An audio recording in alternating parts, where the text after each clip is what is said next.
Como nada es más hermoso que conocer la verdad, nada es más vergonzoso que aprobar la mentira y tomarla por verdad. Cicerón. Vivimos en unos tiempos en los que, como si de una novela de ciencia ficción se tratase, hay quienes quieren apoderarse de la historia, añadiendo y quitando partes a su antojo. Para ello, han ideado una ley que permitirá imponer sanciones económicas, encarcelar o incluso inhabilitar hasta 15 años de empleo a aquellos que osen contradecir la versión oficial del gobierno. Y yo me pregunto, ¿desde cuándo la historia la dictan los políticos y no los mismos hechos?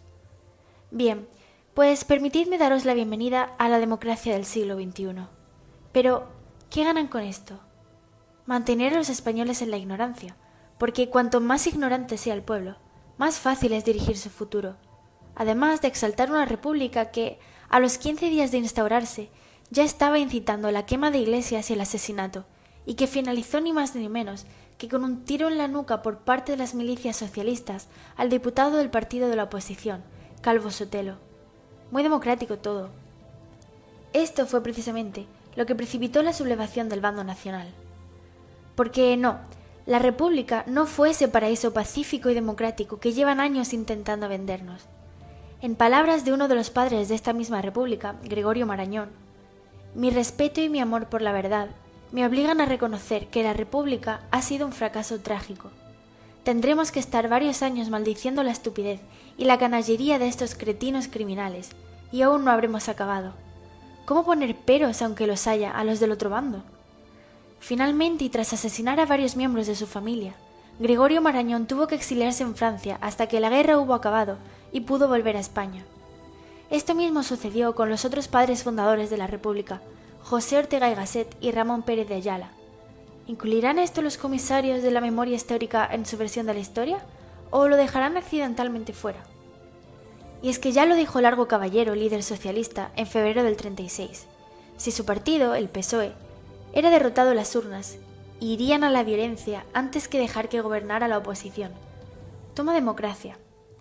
Y efectivamente, la coalición de socialistas, anarquistas y comunistas, el Frente Popular, ganó las elecciones del 36, pero lo que hoy día no te cuentan es el fraude y la manipulación que se produjo. En aquellas provincias en las que el resultado no era del agrado de los radicales de izquierda, estos denunciaban a los demás partidos por fraude, iniciaban un segundo recuento que les favorecía sistemáticamente e incluso detenían a los representantes de esos otros partidos. ¿Sigues creyéndote el cuento de la democracia? Hasta las elecciones del 36,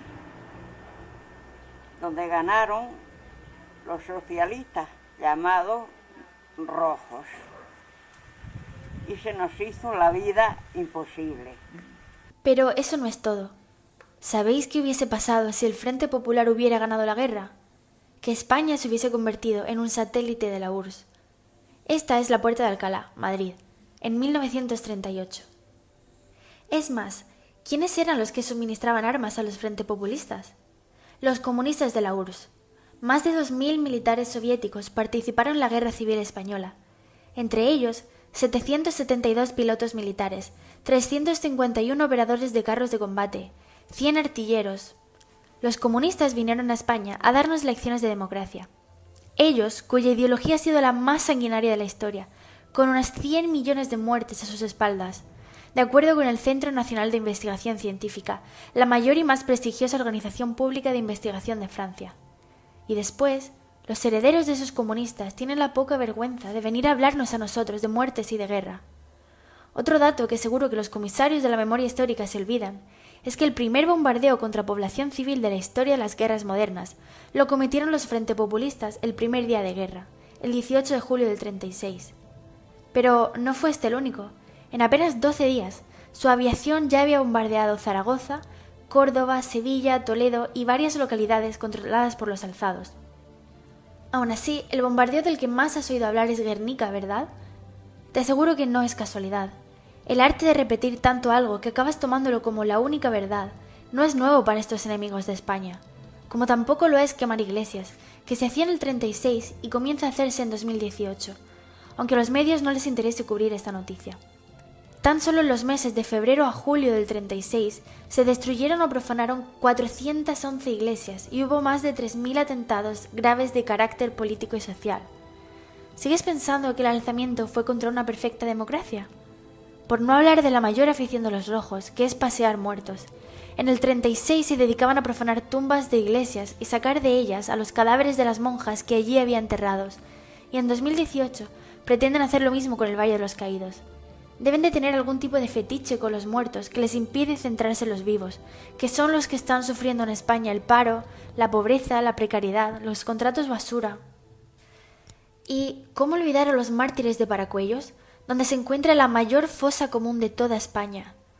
Sorpresa, a la memoria histórica no le importan estos muertos, porque no son los suyos, lo que demuestra una vez más que se mueven única y exclusivamente por revanchismo, como cuando en 2008 volvieron a tapar los cuerpos de una fosa común en Alcalá de Henares, porque descubrieron que eran muertos del bando nacional, y eso no les interesaba.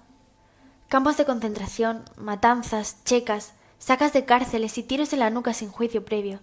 Todo eso es lo que pretenden borrar con la memoria histórica, para criminalizar así únicamente al bando nacional. Es una verdadera injusticia para las víctimas que dejemos que se salgan con la suya y falsifiquen la historia. O hablamos de ambos bandos, o no hablamos de ninguno, pero no permitiremos que se manipule la verdad. Señores políticos, se han olvidado de la madre Apolonia Lizárraga, aserrada y dada de comer a los cerdos por las milicias de la CNT al negarse a renunciar a su fe.